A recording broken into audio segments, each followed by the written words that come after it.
হরে কৃষ্ণ, কেমন আছো তোমরা সবাই? আমি ভালো আছি। ভিডিও শুরুর আগে আমি হরে কৃষ্ণ বললাম, কেন জানি না আজকাল আমাকে কেউ যদি গালাগালিও দেয়, ইভেন আমি পেশেন্ট সাইডেও অনেক সময় কাজ করতে করতে যখন ইরিটেট ফ্রাস্ট্রেটেড হয়ে যাই, তখন আমার মুখ থেকে বেরিয়ে চলে আসে হরে কৃষ্ণ। আমি জানি না কেন এটা আমার সাথে হচ্ছে, কিন্তু যাই হোক না কেন আমার খুবই ভালো লাগছে। মুখ থেকে যখন ওই হরে কৃষ্ণ বলছি না, আমার সত্যিই খুব ভালো লাগছে।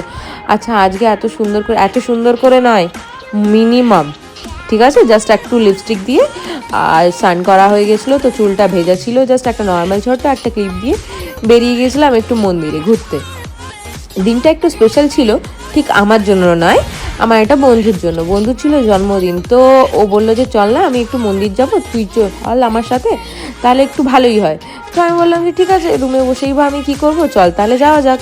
তো সেই মতো বেরিয়ে পড়েছি অলরেডি। তো যাচ্ছিলাম হায়দ্রাবাদের আট্টাপুরে একটা শ্রী শ্রী রাধা মাধবজির টেম্পল। তো দেখতে পাচ্ছ নিশ্চয়ই অলরেডি যে এই ছোট্ট একটা ক্লিপ নিয়েছি, তার কারণ হচ্ছে রাস্তাটা সত্যিই খুব ভালো লাগছিলো। আর আমি এই ক্লিপটা কোনো স্লোমো নয়, কিছু নয়, নর্মাল ভিডিওতে বানিয়েছি।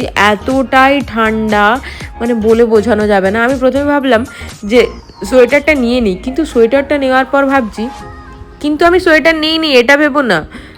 আমার সোয়েটারটা ব্ল্যাক কালারের, তো আমার মন খটখট করছিল যে কালো রঙের সোয়েটার নেব, মন্দিরে পুজো দিতে যাচ্ছি। কিন্তু তারপর গাড়িতে চাপার পর মনে হলো যে কেন নিলাম না, আমি তো ওখানে গিয়ে সোয়েটার পরে থোড়াই পুজো দেবো, আমি তো নর্মাল সোয়েটারটা খোলার পরেই পুজো দেবো। যাই হোক, কিছু তো করার নেই, অলরেডি চলে এসেছি হাফরাস্তা।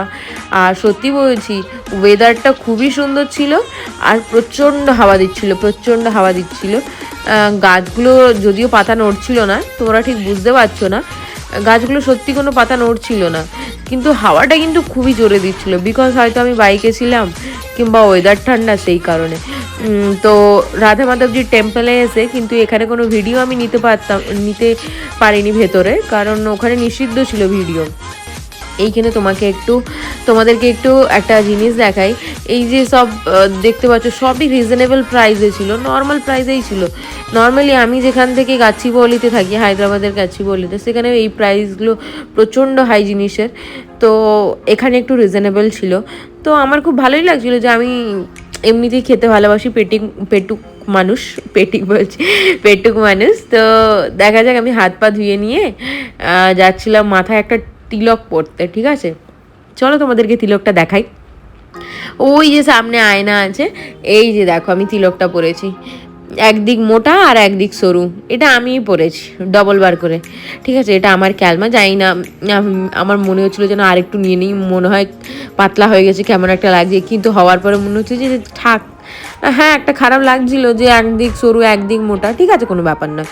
তো তারপরে আমাদের পেট পূজা হলো, কি হলো যে vegetable chop and chilli pakora and bread pakora and kheer. ঠিক আছে, আমি বলেছিলাম না যে আমি একটু পেটুক মানুষ, তো আমি একটু খেতে ভালোবাসি। তো ব্রেড পকোড়াটা আমার ব্রেড পকোড়া খুবই খাওয়ার ইচ্ছে, যেখানেই যাই আমি ব্রেড পকোড়া দেখলে আমি নিয়ে নিই।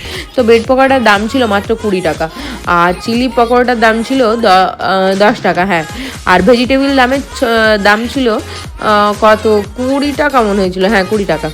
আর ক্ষীরটা ছিল ওটা 60 টাকা। তো মোটামুটি রিজনেবল প্রাইসে ছিল। তো এরপর এই যে গানটা শুনে নাও, আমার খুবই ভাল লাগছিল এই গানটা, যে শুনতে বেশ ভাল লাগছে, একটা আলাদাই সাউন্ড আসছিল। তো দেন আমি দেখালাম যে ভেতরটা তো আমি পুরোটা দেখাতে পারলাম না, লাস্ট মোমেন্টে যতটুকু দেখানোর যায় আর কি, যেভাবে, তো ওইটুকু দেখাতে পারছিলাম, কারণ ওখানে নিষিদ্ধ ছিল। চলো, দেখা হচ্ছে আবার একটা নতুন ভিডিওতে।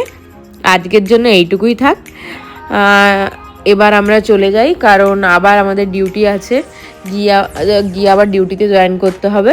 চলো, কেমন লাগলো ভিডিওটা তোমাদের কমেন্ট করে জানিও প্লিজ। টাটা।